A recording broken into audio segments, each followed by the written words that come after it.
प्यारे साथियों नमस्कार। स्वागत आप सभी का रीट लेवल सेकंड मैथ्स की क्लास में। तो साथियों आज की क्लास में हम करने वाले हैं पृष्ठीय क्षेत्रफल और आयतन में बेलन से रिलेटेड अभ्यास प्रश्न। जैसा आप अपनी स्क्रीन पे देख पा रहे हैं बेलन से रिलेटेड अभ्यास प्रश्न है।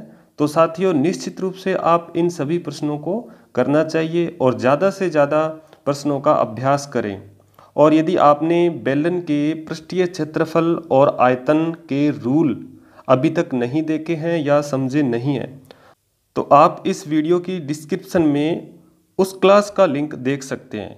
तो चलिए स्टार्ट करते हैं आज की क्लास। तो साथियों देखिएगा क्वेश्चन नंबर 43 जहां से बेलन पर आधारित प्रश्न स्टार्ट होते हैं। तो एक लंबिक वर्ताकार बेलन का आयतन क्या होगा यदि उसकी ऊंचाई 40 सेंटीमीटर हो और उसके आधार की अर्ध परिधि 66 सेंटीमीटर है। तो बेलन की जो ऊंचाई है हमारे पास कितनी है 40 सेंटीमीटर है और आधार की अर्ध परिधि क्या होती है, ये जो परिधि होती है 2 पाई आर और अर्ध परिधि क्या हो जाएगी यहाँ से लेके ये आधी यानी पाई आर। अर्ध परिधि साथियों देखिएगा कितनी है 66 सेंटीमीटर है क्योंकि बेलन का जो आधार होता है वो क्या होता है वर्ताकार होता है। तो अर्ध परिधि कितनी है 66 सेंटीमीटर। तो यहाँ से हम क्या करेंगे त्रिज्या निकाल लेंगे। तो त्रिज्या देखिए साथियों कितनी आएगी 66 और इंटू पाई भाग में जाएगा तो ये 22/7 तो ये 22×66 यानी त्रिज्या कितनी आ जाएगी 21 सेंटीमीटर। अब ये कह रहे हैं कि इसका आयतन क्या होगा। तो अपने जानते हैं कि आयतन का फॉर्मूला होता है पाई आर स्क्वायर एच। तो साथियों डायरेक्ट फॉर्मूले भी पूछ सकते हैं। तो पाई आर स्क्वायर इतना क्या होता है आयतन बेलन का आयतन और इस फॉर्मूले में क्या करेंगे सारी वैल्यू रख देंगे। तो ये हो जाएगा 22/7, आर का मान हमारे पास है 21 तो ये हो जाएगा 21×21 और एच का मान हमारे पास है कितना साथियों 40। तो यहाँ देखिएगा ये कट जाएगा 7×3=21 और ये हो जाएगा 22×66 और 21×84 तो ये आ गया 66×840। अब इसका गुणा करेंगे तो आंसर मिल जाएगा। देखिएगा आंसर क्या मिल रहा है। पहला है हमारे पास 55,440 वर्ग सेंटीमीटर, दूसरा है 3465 वर्ग सेंटीमीटर क्यूब और तीसरा है 7720 सेंटीमीटर क्यूब और डी है 13,680 सेंटीमीटर क्यूब। तो देखिएगा जब इनका मल्टीप्लाई करते हैं तो मल्टीप्लाई करेंगे तो ये मिलेगा 55,440 सेंटीमीटर क्यूब क्योंकि आयतन है। तो आयतन का जो माप होता है वो होता है घन इकाई। तो इस तरह से दो ऑप्शन हो गई 55,440 सेंटीमीटर स्क्वायर और 55,440 सेंटीमीटर क्यूब। तो आयतन के लिए क्यूब होगा तो इसका सही जो आंसर होगा वो होगा ए नंबर इसका सही है। चलिए दोस्तों आगे देखते हैं प्रश्न संख्या 44। प्रश्न नंबर 44 में देखिएगा क्या लिखा हुआ है कि दो बेलनों की आधार की त्रिज्याएं 2:3 के अनुपात में है और उसकी ऊंचाइयों का अनुपात 5:3 है। तो उनके आयतन का अनुपात क्या होगा। तो यहाँ देखिए त्रिज्याओं का अनुपात दे रखा है अपने पास, ये पूछ रहा आयतन का अनुपात। डायरेक्ट क्या करेंगे दो बेलन है एक का ऊपर आयतन हो जाएगा एक का नीचे हो जाएगा। तो आयतन का फॉर्मूला आता है पाई आर स्क्वायर एच और नीचे भी क्या हो जाएगा पाई आर स्क्वायर एच। अब ऊपर वाला बेलन अलग है और नीचे वाला अलग है तो ऊपर वाले के लिए त्रिज्या r1 कर देंगे ऊंचाई h1 कर देंगे, नीचे के लिए भी त्रिज्या r2 और ऊंचाई h2 अलग अलग कर देंगे। यहाँ देखिए कि जो कांस्टेंट वैल्यू है वो क्या हो रही है कट हो रही है पाई से, ये पाई कैंसिल हो गया। अब हमारे पास त्रिज्या का जो अनुपात है वो देखिएगा कितने भाग है त्रिज्या। पहले बेलन के लिए त्रिज्या का अनुपात कितना है 2 तो 2 का स्क्वायर कर देंगे यानी 4 हो जाएगा और गुणा h कितनी है ध्यान से देखिएगा। ऊंचाई का अनुपात 5:3 है तो 5:3 है तो ऊंचाई कितनी हो जाएगी भाग में 5 हो जाएगी और त्रिज्या सेकंड जो बेलन है उसके भागों की संख्या कितनी, त्रिज्या के भागों की संख्या कितनी है 3 यानी 3 का स्क्वायर कितना हो जाएगा 9 तो यहाँ कितना रखेंगे 9 और गुणा ऊंचाई हमारे पास 3 तो ये हो जाएगा 3। तो क्वेश्चन में देखिएगा ऊंचाई जो कितनी है पहले की 5 और दूसरे की 3 और जबकि त्रिज्या यहाँ पे 2 थी और यहाँ कितनी थी 3। तो अब देखिएगा इसकी कैलकुलेशन करेंगे तो ये हो जाएगा 20 और 9 तिया ये हो जाएगा 27। तो अनुपात क्या बनेगा साथियों 20:27 जो इसका आंसर होगा। तो ऑप्शन नंबर बी इसका सही है 20:27। तो साथियों आगे है क्वेश्चन नंबर 45 में देखिएगा समान आयतन वाले दो वृत्ताकार बेलनों की ऊंचाई 1:3 है ऊंचाई का अनुपात है हमारे पास h1 यानी h2 कितना है 1:3। दो बेलन है तो ऊंचाई अलग अलग है और आयतन क्या है बराबर है, तो उसकी त्रिज्या का अनुपात क्या हुआ यानी R1:R2। पहले की त्रिज्या R1 मान लेते हैं, दूसरे की R2 मान लेते हैं। तो यहाँ देखिएगा दोनों का आयतन समान है, यानी पहले का आयतन πr² यानी πr1² और h1, और इधर दूसरे का πr2² और h2। तो फॉर्मूले आपको पता होना चाहिए। तो यहाँ देखिएगा पाई से ये पाई कैंसिल हो गया, R1 का अनुपात निकालना और R2 का के साथ। तो यहाँ देखिए R1² और ये इधर लेके आ जाओ R2², और इधर यहाँ पे h2 है और डिवाइड में ये इधर चला जाएगा h1। h2 का मान कितना है 3 और h1 का मान कितना है हमारे पास 1। तो यहाँ देखिए ये स्क्वायर है, ये स्क्वायर हटाएंगे तो हमारे पास R1:R2 बराबर कितना आ जाएगा, ये रूट लग जाएगा इसके 3/1, तो ये बन जाएगा √3:1। तो देखिए साथियों इसका आंसर जो बनेगा सी इसका सही है, √3:1। तो चलिए आगे देखते हैं क्वेश्चन नंबर 46। तो आप बना के देखिए, वीडियो को रोक लीजिए और देखिए आंसर क्या रहा इसका। एक बेलनाकार तार को पिघलाकर 1/4 त्रिज्या का एक अन्य तार बनाया जाता है। 1/4 त्रिज्या का क्या बनाया जाता है, एक दूसरा तार बनाया जाता है। नए तार और पुराने तार की लंबाई का अनुपात क्या होगा। तो पहले क्या है, एक मोटा तार है, इस तरह से एक मोटा तार है और इसको पिघलाकर क्या बना दिया, पिघला दिया तो एक छोटा तार बन गया 1/4 यानी इसकी क्या हो जाएगी त्रिज्या 1/4 यानी पतला हो जाएगा ये। जब इसको पिघला के एक तार बनाएंगे तो इसका आयतन और जो नई आकृति बनाई है उसका आयतन, दोनों का आयतन क्या होगा, बराबर होगा। पिघलाने पर कोई भी आकृति से दूसरी आकृति बनाई जाती है तो आयतन क्या होता है, हमेशा बराबर होता है। इवन अगर यहाँ पे घनाभ को पिघला के बेलन बनाए तो भी आयतन बराबर होगा उस कंडीशन में। तो यहाँ हमारे पास क्या है, एक बेलन है और उसकी जो त्रिज्या है उसको पिघला के 1/4 त्रिज्या वाला, तो पहले r है तो उसके बाद कितनी होगी त्रिज्या r/4, चौथाई कितनी होगी r/4। पहले त्रिज्या इतनी है और बाद में पिघला दिया तो त्रिज्या होगी r/4। दोनों का आयतन क्या होगा साथियों, बराबर होगा। आयतन बराबर होगा तो देखिएगा पहले का आयतन होगा πr²h और दूसरे का होगा πr²h। अब यहाँ पे क्या अलग है, यहाँ पर अपने पास अलग है h, पहले की त्रिज्या h मान लेते हैं h1 और दूसरे की ऊंचाई मान लेते हैं h2। तो यहाँ देखिएगा पाई से ये पाई कैंसिल हो गया, r का मान r ही है और यहाँ r दूसरी क्या है, यहाँ पे अपने पास r/4 है। तो ये r²h1 और ये r कितनी होगी r/4 यानी चौथाई होगी पहले वाले की, तो इसका स्क्वायर कर देंगे और ये हो जाएगा h2। तो यहाँ देखिएगा r1 का स्क्वायर और h1 बराबर r का स्क्वायर और बटे 4 का स्क्वायर कितना हो जाएगा 16 और गुणा h2। यहाँ देखिए R2 से R2 ये क्या हो जाएगा कैंसिल स्क्वायर वाला। यहाँ से देखिएगा ये 16 जो है वो इधर इसके साथ गुणा हो जाएगा तो 16h1 बन जाएगा। देखिएगा ये कितना बन जाएगा 16h1 और इधर क्या रहेगा अपने पास h2, इसके साथ 1 कर सकते हैं तो h1/h2 कितना आया, ये आया 1 और बटे में कितना आ गया 16। तो अनुपात कितना h1/h2 का अनुपात कितना बना 1/16, ये रहेगा अपना आंसर। तो अब देखिए ऐसा आंसर तो है नहीं 1:16, तो अनुपात दे रखा है 16:1, तो ये भी सही है। देखिए h1 हमारे पास क्या था, पहले वाला तार था और नया तार जो है उसकी ऊंचाई कितनी है h2 है, नया तार जो है ऊंचाई h2 है। तो इसने देखिए क्वेश्चन में कहा है कि नए तार और पुराने तार, नया तार कितना है 16 भाग और पुराने तार की ऊंचाई का भाग कितना है 1, तो अनुपात कितना आएगा 16:1। तो इसका सही जो आंसर होगा वो बी नंबर सही है 16:1। आगे है प्रश्न नंबर 47। देखिएगा समान आयतन के दो लंबवर्तीय बेलनों की ऊंचाइयों का अनुपात 1:2 है, उनके अर्धव्यास का अनुपात क्या होगा। तो अर्धव्यास साथियों क्या होता है, अर्धव्यास हमारे पास जो होता है उसका मान क्या होता है, त्रिज्या ही होता है। तो ध्यान रखिएगा अर्धव्यास त्रिज्या को ही बोलते हैं। तो यहाँ देखिए समान आयतन के दो लंबवर्तीय बेलन की ऊंचाई का अनुपात दे रखा है 1:2, h1:h2 कितना दे रखा है 1:2।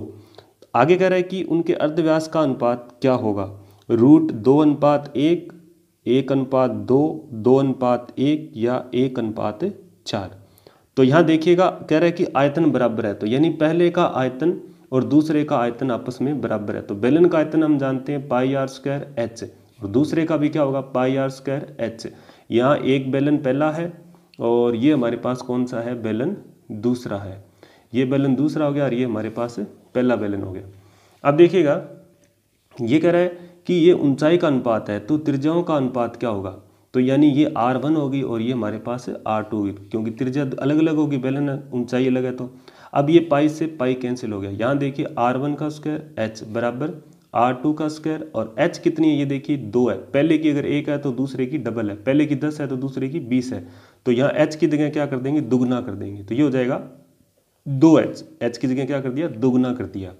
पहले की H है 1 यानी 1 और दूसरे की है 2 अनुपात यानी डबल हो गई। यहाँ देखिएगा ये H से ये H कैंसिल कर लो और R1 स्क्वायर और बटे में क्या आ जाएगा R2 स्क्वायर, और यहाँ देखिए कितना रह गया 2, और ये बटे में कितना आ जाएगा इसके साथ 1 गुणा कर सकते हैं 1 आ जाएगा। जब स्क्वायर हटाएंगे तो हमारे पास क्या बनेगा √2 और बटे में कितना बन जाएगा 1। तो देखिए साथियों इसका आंसर क्या आएगा, 1 नंबर सही है √2:1। आगे देखिए क्वेश्चन नंबर 48, देखिए बना के आप इसको क्वेश्चन नंबर 48 को। किसी वृत्ताकार बेलन के आधार तल की परिधि 6 पाई सेंटीमीटर है। इस बेलन की ऊंचाई आधार तल के व्यास के बराबर है। उस बेलन में कितना पानी भरा जा सकता है। तो यहाँ देखिए किसी वृत्ताकार बेलन के आधार तल की परिधि दे रखी है हमें 6 पाई सेंटीमीटर। तो आप देखिए आंसर क्या आ रहा है 54 पाई सेंटीमीटर क्यूब, 36 पाई सेंटीमीटर क्यूब, 0.054 पाई सेंटीमीटर क्यूब, या डी है 0.54 पाई सेंटीमीटर क्यूब। तो आंसर पता चल रहा है कि पाई के पदों में ही है। तो यहाँ देखिए आधार की परिधि होती है अपने जानते हैं 2 पाई आर, क्योंकि बेलन जो होता है उसके आधार का जो बेस होता है यानी आधार होता है वो क्या होता है वर्ताकार होता है, और वर्त की परिधि होती है 2 पाई आर, और ये हमें क्वेश्चन नंबर 48 में दे रखी है कितनी 6 पाई। तो ये देखिएगा पाई से पाई कट गया और आर हमारे पास कितना आया 3 सेंटीमीटर। अब हमारे पास आर 3 सेंटीमीटर आ गया, और ऊंचाई के बारे में ये कह रहा है कि उस बेलन की ऊंचाई आधार तल के व्यास के बराबर है। आधार तल के व्यास, तो आधार का व्यास कितना हो जाएगा, व्यास अपने जानते हैं त्रिज्या का क्या होता है 2 गुना होता है, 2 गुना होता है। तो हमारे पास त्रिज्या 3 है, तो ये हो जाएगी ऊंचाई यानी 2 गुनी हो जाएगी इसकी, 3 दूआ 6। फिर से देखिएगा ऊंचाई के बारे में कह रहा है कि आधार का जितना व्यास है उतनी ऊंचाई। आधार का व्यास क्या होगा त्रिज्या का डबल होगा, त्रिज्या 3 है, 3 का डबल 6 हो गया, तो ऊंचाई कितनी होगी 6, त्रिज्या आ गई 3 सेंटीमीटर। अब ये कह रहा है उस बेलन में कितना पानी भरा जा सकता है। तो अपने जानते हैं कि बेलन का आयतन होता है पाई आर स्क्वायर एच, और पाई के पदों में आ रहा है तो यहाँ पाई को पाई ही रखेंगे। आर का स्क्वायर का मान कितना हो जाएगा 3 का स्क्वायर हो जाएगा 9, और एच का मान कितना है हमारे पास 6, और पाई को पाई ही रखेंगे। देखिएगा ये हो जाएगा 9 गुणा 6 कितना हो जाएगा 54, और ये हो जाएगा पाई, और जब सेंटीमीटर यूनिट थी तो ये हो जाएगी 54 पाई सेंटीमीटर क्यूब। तो ए इसका सही होगा। आगे है प्रश्न नंबर 49, बना के देखिए क्वेश्चन अच्छा है। 35 सेंटीमीटर व्यास वाली एक बेलनाकार टंकी पूर्णतया पानी से भरी हुई है। यदि इसमें से 11 लीटर पानी निकाल लिया जाए तो टंकी में पानी के स्तर में जो कमी आएगी वह क्या है। यानी ऊंचाई निकालनी है, कमी का मतलब पानी जो है टंकी है बेलनाकार, इस तरह से टंकी को खाली करेंगे तो टंकी का जो स्तर है पानी का वो क्या आ जाएगा नीचे आ जाएगा, और पानी का स्तर का मतलब हो गया यहाँ पे ऊंचाई। पानी का जो स्तर होगा टंकी में तो वो क्या बताएगी पानी की हाइट यानी ऊंचाई बताएगी इसमें बेलन में यानी टंकी जो है। तो देखिएगा 35 सेंटीमीटर व्यास है, तो व्यास दे रखा है 35 सेंटीमीटर, तो त्रिज्या कितनी हो जाएगी 35/2 सेंटीमीटर। ये सेंटीमीटर में ध्यान रखिएगा। तो आगे दे रखा है इसमें 11 लीटर पानी निकाल लिया जाए, तो 11 लीटर पानी जो है वो निकाल लिया, 11 लीटर पानी निकाल लिया, तो ये क्या है आयतन है, और ये आयतन किसके बराबर होगा टंकी के आयतन के बराबर होगा। टंकी कैसी है हमारी बेलन है, बेलनाकार टंकी है। तो यहाँ देखिएगा बेलन का आयतन होता है पाई आर स्क्वायर एच, और ये किसका होगा ये होगा इस टंकी का, और टंकी में से पानी निकाला 11 लीटर, ध्यान रखिएगा ये आ गया 11 लीटर। अब देखिए यहाँ से अपने पानी का स्तर कितने नीचे आ जाएगा, तो यानी एच निकालनी है हमें, पानी का स्तर कितना नीचे आ जाएगा यानी एच निकालनी है। यहाँ ध्यान रखिएगा कि ये लीटर में है और हमारे पास यहाँ सेंटीमीटर में है, तो तो इस लीटर को क्या बदल लेंगे, सेंटीमीटर में चेंज कर लेंगे। अब देखिएगा पाई का मान अपने जानते हैं 22/7 होता है, आर का मान 35/2 गुणा 35/2 और गुणा क्या हो जाएगा h। अब देखिएगा 11 लीटर को क्या करेंगे, आयतन में कन्वर्ट करेंगे और सेंटीमीटर में कन्वर्ट करेंगे, तो ये आ जाएगा 1000 से गुणा, यानी ये हो जाएगा सेंटीमीटर क्यूब, क्योंकि 1000 सेंटीमीटर क्यूब में 1 लीटर होता है। 1000 सेंटीमीटर क्यूब में 1 लीटर होता है, तो 11 लीटर में कितना हो जाएगा, 11 गुणा 1000 सेंटीमीटर क्यूब, यानी 11000 सेंटीमीटर क्यूब। यूनिट एक जैसी होनी चाहिए।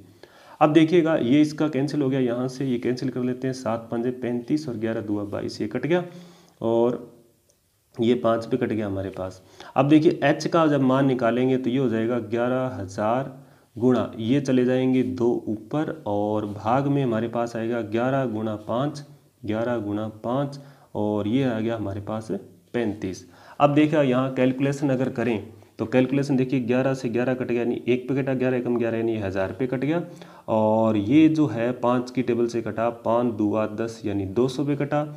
और अब देखिएगा ऊपर हमारे पास 2 गुणा 200 है और नीचे हमारे पास कितना है 35, तो ये हो जाएगा 200 यानी 4, 2 दूआ 400 और बटे में कितना आ जाएगा 35। अब देखिएगा जब इसमें भाग देंगे और छोटा कर लेंगे अपने इसको 5 की टेबल से, 5 8 40 80 आ गया और 5 आते 35, यानी 80/7 आया सेंटीमीटर में। ऐसा तो उत्तर है नहीं, तो इसलिए क्या करेंगे, अब इसको और आगे भाग देंगे। तो अपने जानते हैं जब भाग देंगे तो 7 एकम 7 और 1 बच जाएगा, फिर 7 एकम 7 3 रह गया और 7 आया, यानी 11 सही 3/7 सेंटीमीटर क्या होगी, पानी के लेवल की जो है वो नीचे आ जाएगा, पानी का लेवल, पानी की जो टंकी है उसमें। तो इसका सही जो आंसर होगा वो होगा डी नंबर, 11 सही 3/7 सेंटीमीटर। नेक्स्ट है क्वेश्चन नंबर 50। देखिएगा 2 बेलनाकार बर्तन जिसकी ऊंचाई क्रमशः 75 सेंटीमीटर तथा 60 सेंटीमीटर है। 2 बेलनाकार बर्तन है तो उसमें ऊंचाई देखिए, एक की h1 मान लेते हैं अपने पास 75 सेंटीमीटर और दूसरे की h2 अपने मान लेते हैं 60 सेंटीमीटर जो दे रखी है, तथा त्रिज्या क्रमशः 7 और 14 है। त्रिज्या एक की दे रखी है 7 और यहाँ इसकी त्रिज्या कितनी है हमारे पास 14 सेंटीमीटर। ठीक, तो इसमें पानी भरा हुआ है और इस पानी को किसी तीसरे बेलनाकार बर्तन में क्या कर दिया जाता है, डाल दिया जाता है। तो उसकी ऊंचाई दे रखी है 105, तो जो नया बेलन है उसकी ऊंचाई अपने कैपिटल H मान लेते हैं और ये दे रखी है 105 सेंटीमीटर। तो बताइएगा कि तीसरा जो बर्तन है यानी बेलन, उसका व्यास क्या होगा, व्यास क्या होगा, 7√2, 14√2 या 7√3 और लास्ट है 14√3। तो देखिएगा बना के इसका आंसर क्या आ रहा है। तो जब देखिएगा 2 बेलन अपने पास है और दोनों में पानी है, एक ये बेलन है और हमारे पास एक ये बेलन हो गया, दोनों से पानी क्या कर दिया, एक तीसरे बेलन में डाल दिया जो बड़ा है, तो इन दोनों का आयतन का योग किसके बराबर होगा, तीसरे बेलन के आयतन के क्या होगा, बराबर होगा। तो यहाँ देखिए बड़े बेलन का आयतन मान लेते हैं अपने फॉर्मूले में, H और R को मान लेते हैं त्रिज्या कैपिटल R, तो ये हो जाएगी कैपिटल R यानी पाई r² h और बराबर पहले बेलन का आयतन क्या हो जाएगा, पाई r1² h1 और प्लस फिर दूसरे बेलन का आयतन मान लेते हैं फॉर्मूले में जो h2 है और r2 है, फॉर्मूले में जाएगा पाई r2 का स्क्वायर और h2। अब यहाँ देखिए पाई पाई पाई तीनों में आ रहा है, ये पाई क्या हो जाएगा, कैंसिल हो जाएगा। r² h हमारे पास है 105 बड़े बेलन का और R1 हमारे पास है 7, तो 7 का स्क्वायर हो गया 49 और H1 कितनी है, ये रही हमारे पास कितनी है 75 और प्लस R2 हमारे पास है 14, 14 का स्क्वायर हो गया 196 और गुणा H2 कितना हमारे पास है 60।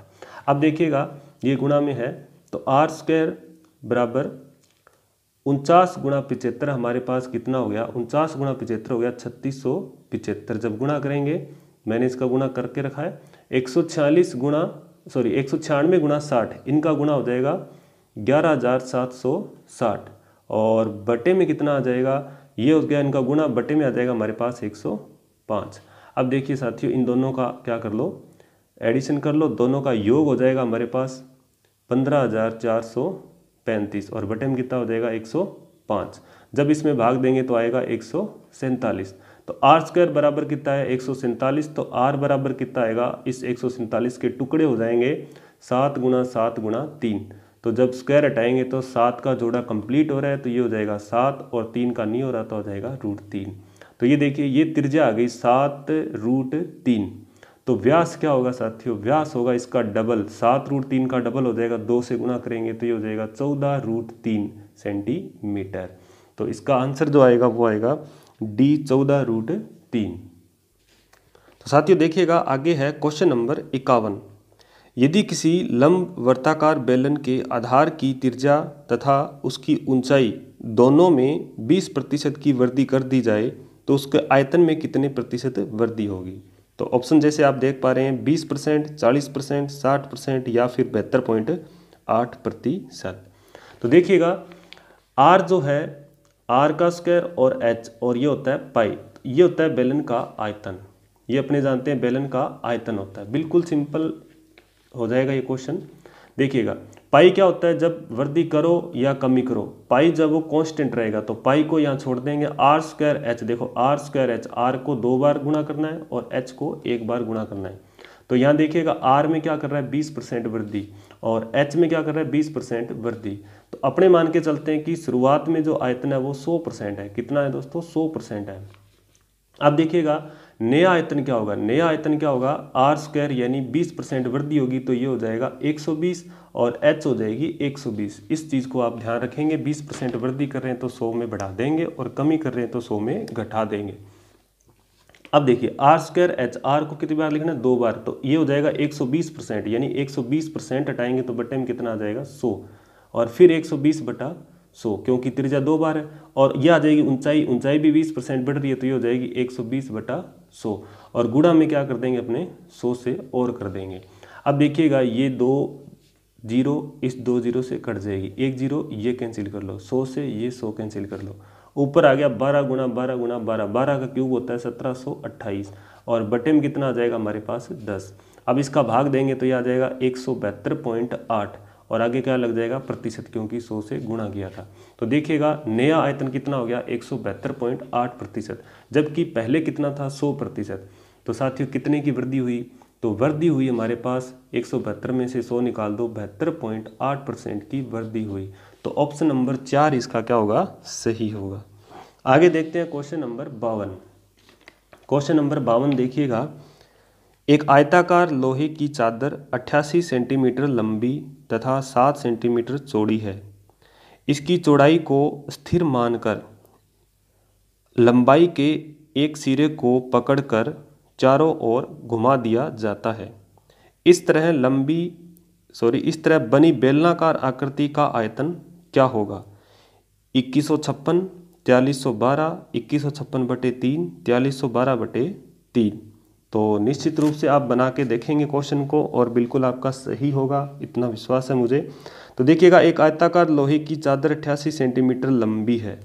तो ये आयताकार क्या है, एक सीट है जिसकी लेंथ कितनी है 88 सेंटीमीटर है और चौड़ाई हमारे पास कितनी है 7 सेंटीमीटर। इस कोने को और इस कोने को पकड़ के क्या करेंगे, एक बेलन बना देंगे। तो बेलन कुछ इस तरह से बन जाएगा, ये इस तरह से बन जाएगा और हाइट कितनी रहेगी 7 सेंटीमीटर, क्योंकि इस पार्ट को घुमाया इसने, किसको, लंबाई को। ये देखो ये आ गई हमारी, ये जो वृत्ताकार परिधि है वो हो जाएगी 88 सेंटीमीटर, क्योंकि जो लंबाई है वो किस में बदलेगी, परिधि में। और परिधि अपने जानते हैं 2πr होती है और ये किसके बराबर होगा 88 सेंटीमीटर के। तो यहाँ से अपने क्या निकल जाएगी, इसकी त्रिज्या निकल जाएगी। तो त्रिज्या देखिएगा ये हो जाएगी 88 और बटे में कितना आ जाएगा 2 पाई, पाई की जगह यहाँ रखेंगे 22 और ऊपर आ जाएगा 7, 22/7, 7 ऊपर चला गया, ये आ जाएगा 22 चौके 88 कट गया, 7 चौके 28/2 कितनी आ गई 14 सेंटीमीटर इसकी क्या आ गई, त्रिज्या आ गई। तो त्रिज्या 14 सेंटीमीटर है और ऊंचाई हमारे पास है 7 सेंटीमीटर है। पूछ क्या रहा है, ये क्या रहा है आयतन। तो अपने जानते हैं कि बेलन का आयतन होता है πr²h। तो यहाँ इस वैल्यू में रख दो 22/7 गुणा आर का मान हमारे पास आ जाएगा 14 गुणा 14 और ऊंचाई हमारे पास कितनी है 7। तो ये देखिएगा 7 दूआ 14, 2 पे कट गया, ये 22 दूआ 44 हो जाएगा और फिर हो जाएगा 14 गुणा 7, 7 चौके 28, 8, 8 चौके 32। तो लास्ट में इकाई अंक 2 किस में आ रहा है वही आंसर होगा। तो 2 देखिएगा, एक तो आ रहा है बी ऑप्शन में 4312 में और एक डी में आ रहा है 4312/3। तो बटे में 3 है नहीं, तो इसलिए आंसर क्या आएगा, इसका आएगा ए नंबर बी नंबर 4312 सेंटीमीटर। तो देखिएगा कैसे चेक किया, 7 चौके 28, इकाई अंक 8 आ रहा है, 8 चौके 32, इकाई अंक कितना है 2, इकाई अंक 2 है, तो इसलिए ऑप्शन बी बन रहा है कितना, 4312 सेंटीमीटर क्यूब इसका सही है। जबकि डी में भाग में 3 आ रहा है और हमारे पास यहाँ 3 कुछ नहीं बचा, इसलिए आंसर होगा 4312 सेंटीमीटर क्यूब। तो आगे जान लेते हैं क्वेश्चन नंबर 53 को। बेलनाकार टैंक का 1/3 भाग तेल से भरा हुआ है। भरा हुआ कितना भाग है, तेल से कितना भरा हुआ है, तेल भरा हुआ है 1/3 भाग। यदि अतिरिक्त 30 लीटर इसमें डाल दिया जाता है तो टैंक आधा भर जाएगा। टैंक की लीटर में सामर्थ्य क्या, यानी उसकी कैपेसिटी कितनी है, 90 लीटर, 180 लीटर, 360 लीटर या 135 लीटर। तो देखिए टैंक आधा भर जाएगा कब, 30 लीटर पानी, जो 30 लीटर इसमें तेल डाल देंगे 30 लीटर, तो क्या हो जाएगा, वो आधा भर जाएगा। कितना भर जाएगा, वो आधा। आधा क्या होता है, 1/2 भाग, 1/2 भाग। तो यहाँ देखिएगा, अब इसमें से जब ये भाग निकालेंगे तो जितना रहेगा वो 30 लीटर है, क्योंकि इसी के कारण क्या है, 30 लीटर और है। तो 1/2 भाग में से क्या निकाल दो, 1/3 भाग निकाल दो, तो कितने के बराबर होगा, वो 30 लीटर के बराबर होगा। यहाँ देखिएगा एलसीएम आ जाएगा हमारे पास 6, और इधर आ जाएगा 3 भाग, और इधर आ जाएंगे 2 भाग, यानी 3 में से 2 गया 1। 1/6 भाग किसके बराबर आएगा, 30 लीटर के बराबर आएगा। 1/6 भाग 30 लीटर के बराबर है, तो 1 भाग कितने के बराबर होगा, यानी उस बेलन की जो कैपेसिटी है वो पता चल जाएगी। इसके साथ तिरछा गुणा हो जाएगा, ये हो जाएगा 30 × 6, यानी कितना हो जाएगा, 180 लीटर इसका सही है। तो बी नंबर इसका सही होगा, 180 लीटर। चलिए आगे जान लेते हैं क्वेश्चन नंबर 54।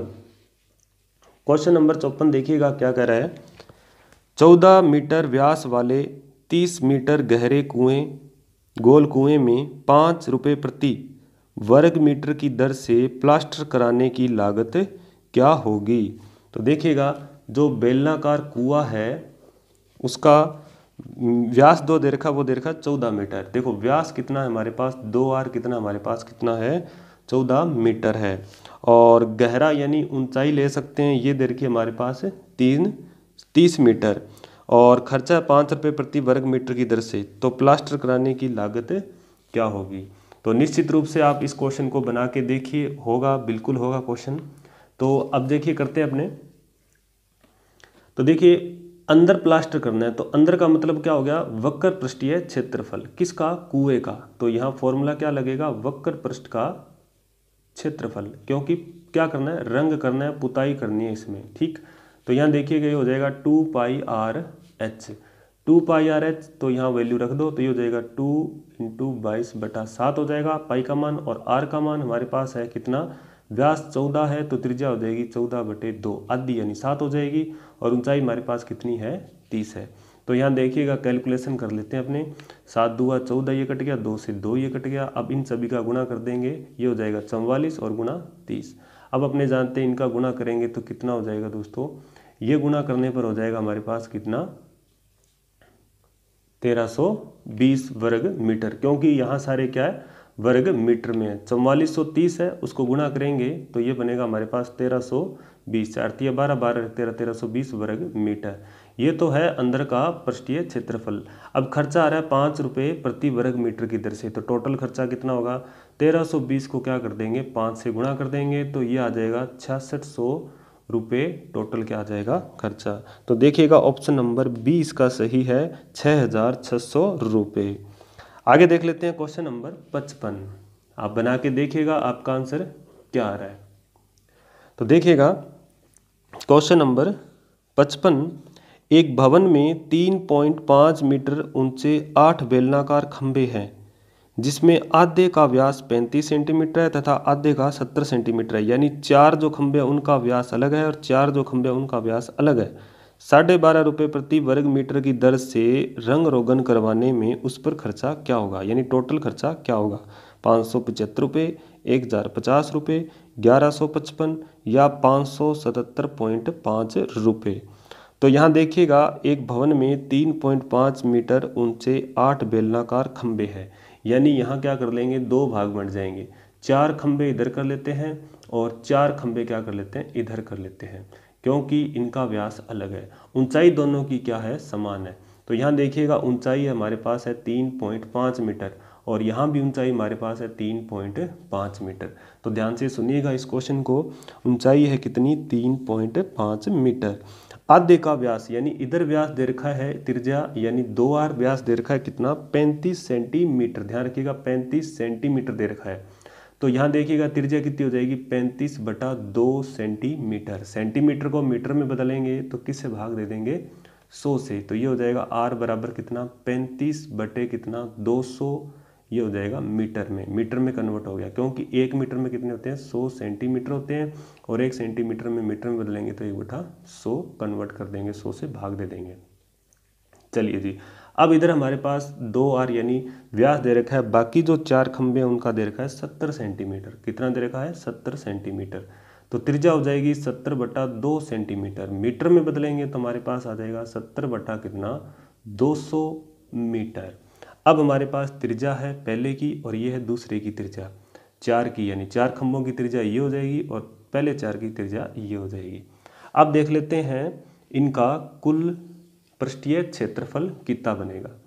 तो इधर का क्या बनेगा? पृष्ठीय क्षेत्रफल अपने जानते हैं 2πr/h होता है और यहाँ खंभे कितने हैं? 4, तो 4 से गुणा कर देंगे। इधर भी कितने हैं? 4, तो 4 गुणा 2πr/h। h दोनों में समान है, त्रिज्या अलग अलग है, इसलिए r1 ये हो जाएगी, r2 ये हो जाएगी। तो यहाँ देखिएगा जब इन दोनों को जोड़ेंगे तो यहाँ क्या लग जाएगा? प्लस। दोनों में क्या कॉमन है? 2, 4 और पाई और साथ में h। r क्या है? अलग अलग है, तो पूरे में क्या कॉमन आ जाएगा? 4 गुणा 2 पाई गुणा h और अंदर क्या हो जाएगा? यहाँ पे r1 और इधर क्या हो जाएगा? r2। एक साथ कर लेंगे इसको, 4 दूआ 8 हो गया ये, और पाई का मान 22/7 और h का मान हमारे पास कितना है? h का मान है हमारे पास 3.5 और r1 हो जाएगी कितनी? 35/200 और ये हो जाएगा 70/200। ये देखिए नीचे क्या है? सेम है तो ऊपर सीधा डायरेक्ट जोड़ दो। अब देखिए 7 पंजे 35, ये कट गया, 0.5 पे कट गया ये, और 0.5 पे कट गया। 22 को 0.5 से गुणा करेंगे तो हमारे पास कितना बनेगा? 22 पंजे 110 होते हैं, तो ये बन जाएगा 11। 110 बनेगा, पॉइंट हट जाएगा, 11 बनेगा और गुणा में कितना है? 8। ध्यान रखिएगा ये। और इंटू में ये कितना हो जाएगा? 105 और बटे में हमारे पास कितना है? 200। अब देखिएगा ये 5 की टेबल से कैंसिल कर लो, 5 दूआ 10, 5 एकम 5, 2 से कैंसिल कर लो क्योंकि भाग देना आसान होगा, इधर काट लो, ये नहीं काटते। 105 वैसे के वैसे रखेंगे, 2 की टेबल से काट लो, 2 एकम 2 यानी 100 आ गया और ये 2 चौके 8। तो ये देखिए कि 4 ऊपर है और गुणा में कितना है? 11 और गुणा में कितना है? 105 और बटे में कितना हमारे पास है? 100। ये लास्ट में बचता है। अब देखिएगा 4 गुणा 11 गुणा 105 और बटे में कितना है? 100। जब इनको गुणा करेंगे अपने किनको? 4 गुणा 11 गुणा 105 को, तो ये बनेगा 4620। कितना बनेगा? 4620 और बटे में कितना बनेगा? 100। तो ये मिलेगा 46.20 वर्ग मीटर। ये आ गया टोटल, क्या आ गया? पृष्ठीय क्षेत्रफल किसका? कुएं का। अब जो रेट है वो 12.5 रुपये। अब इसको क्या कर देंगे? 12.5 से रुपये से क्या कर देंगे? गुणा कर देंगे। 12.5 रुपये से गुणा करेंगे तो ये देखिएगा 12.5 से गुणा करेंगे तो मिलेगा 577.5 रुपये। तो देखिएगा कौन सा ऑप्शन सही होगा। तो इसका ऑप्शन नंबर डी इसका सही है, 577.5 रुपये। आगे साथियों क्वेश्चन नंबर 56। देखिएगा क्वेश्चन नंबर 56 में क्या कर रहा है? एक रोलर का बाहरी व्यास 210 सेंटीमीटर तथा लंबाई 1.5 मीटर है। देखिएगा व्यास सेंटीमीटर में है और लंबाई जो वो मीटर में है। न्यूनतम 200 चक्कर में अगर यह एक मैदान के चप्पे चप्पे में एक बार चल जाए तो मैदान का क्षेत्रफल क्या होगा? 1980 वर्ग मीटर, 3960 वर्ग मीटर, 990 वर्ग मीटर या 1460 वर्ग मीटर। तो यहाँ देखिएगा जब रोलर चलता है तो सिर्फ क्या काम करता है? इसका वक्र पृष्ठ क्या करता है? काम करता है। यानी इसमें क्या लगेगा? सिर्फ वक्र पृष्ठ। कभी भी इस तरह का क्वेश्चन आ जाए कि एक रोलर जब वो सड़क को समतल कर रहा है तो क्षेत्रफल क्या होगा? वक्र पृष्ठ का क्षेत्रफल क्या होगा? वही उसका क्या? सड़क का क्षेत्रफल होगा, जितना समतल करेगा। तो यहाँ देखिएगा हमारे पास जो रोलर है उसका व्यास दे रखा है कितना? 210। तो व्यास कितना है? 210 है, यानी 2r है। 2r हमारे पास है 210। तो त्रिज्या कितनी हो जाएगी दोस्तों? 10 बटे में कितना हो जाएगा 2। तो देखिएगा ये है सेंटीमीटर में, मीटर में बदलेंगे तो 100 से भाग देंगे, ये हो जाएगा 2.10 बटे में कितना आ जाएगा 2, क्योंकि यहाँ क्या करेंगे 100 से भाग देंगे। फिर से देखिएगा r बराबर 210 बटे 2, सेंटीमीटर से मीटर में बदलने के लिए 100 से क्या कर देंगे भाग दे देंगे। 1 0 से 1 0 ये कट गया, और ये 10 इससे पॉइंट लगा सकते हैं, यानी 2.1 बन जाएगा बटे में क्या बन जाएगा 2। या फिर इस पूरे को क्या लिख सकते हैं, ये देखिएगा ऊपर कितना आ गया 21 और बटे में कितना आ गया 20, यानी इसको 21 बटा 20 भी लिखा जा सकता है। तो ये आ गई हमारे पास है त्रिज्या। अब देखिएगा इसकी ऊंचाई दे रखी है कितनी, ऊंचाई यानी लंबाई, जो रोलर है इसकी ये लेंथ है, लेंथ यानी एच में लेंगे तो एल जो है हमारे पास कितनी है, एल हमारे पास है 1.5 मीटर, और चक्कर कितने लगाने हैं 200 चक्कर लगाने हैं 200, और 200 चक्कर लगाने हैं। तो 2 पाई आर एच वक्र पृष्ठ का क्षेत्रफल होता है 2 पाई आर एच, और ये होता है एक चक्कर, क्या होता है एक चक्कर होता है। क्यों होता है, क्योंकि 2 पाई आर वृत्त की परिधि होती है और एच ऊंचाई तक है, तो ये क्या हो जाएगा 2 पाई आर एच एक चक्कर का वक्र पृष्ठीय क्षेत्रफल हो जाएगा। चक्कर है 200, इसको कर देंगे 200 से गुणा, तो साथ में कर दो चाहे बाद में कर दो। तो एक बार क्या कर लेते हैं 2 गुणा पाई का मान 22 बटे 7 गुणा आर का मान हमारे पास कितना है 21 बटा 20, और एच है हमारे पास 1.5। तो अब देख लीजिएगा इसकी कैलकुलेशन, ये 2 दाया 20 10 पे कट गया, और ये 7 तिया 21 3 पे कट गया, हमारे पास ऊपर आया 66 22 तिया 66, और गुणा में है 1.5 और बटे में बन जाएगा 10। तो अब इसका देखिए 15 छिक्की 90 और 90 9 99, यानी ये बन जाएगा 9.9 वर्ग मीटर। ये बन जाएगा टोटल क्षेत्रफल कितना 9.9 वर्ग मीटर, टोटल का मतलब एक चक्कर का। चक्कर लगाने कितने 200, तो यहाँ देखिएगा 200 से क्या कर देंगे इसको गुणा कर देंगे, 200 गुणा 9.9 को जब गुणा किया जाएगा तो ये क्षेत्रफल बनेगा हमारे पास 1980 वर्ग मीटर। तो देखिएगा ऑप्शन नंबर जो है वो हो जाएगा हमारे पास ए नंबर 1980 वर्ग मीटर। तो साथियों ये हैं क्वेश्चन बेलन पर आधारित। तो अभी क्वेश्चन हमारे पास 57 58 59 60 क्वेश्चन और है, जैसा आप स्क्रीन पे देख पा रहे हैं। तो आप इन क्वेश्चनों को बना के देखिएगा, क्योंकि अगर इन क्वेश्चनों को और करेंगे तो क्लास थोड़ी ज़्यादा लंबी हो जाएगी। तो आप मुझे कमेंट सेक्शन में बता सकते हैं कि ये क्वेश्चन आपसे हो रहे हैं या नहीं हो रहे हैं। अगर नहीं होंगे तो मैं इन क्वेश्चनों की एक और वीडियो बना के आपको प्रोवाइड करवाऊंगा। तो निश्चित रूप से आपने सभी क्वेश्चनों को किया होगा, और क्वेश्चन आपको कैसे लगे, क्लास कैसी लगी, कमेंट ज़रूर कीजिएगा, और अच्छी लगी है तो वीडियो को लाइक कीजिएगा, और चैनल पर पहली बार है तो चैनल को सब्सक्राइब ज़रूर कीजिएगा। मिलते हैं नेक्स्ट वीडियो में एक नए टॉपिक के साथ, तब तक के लिए जय हिंद जय भारत।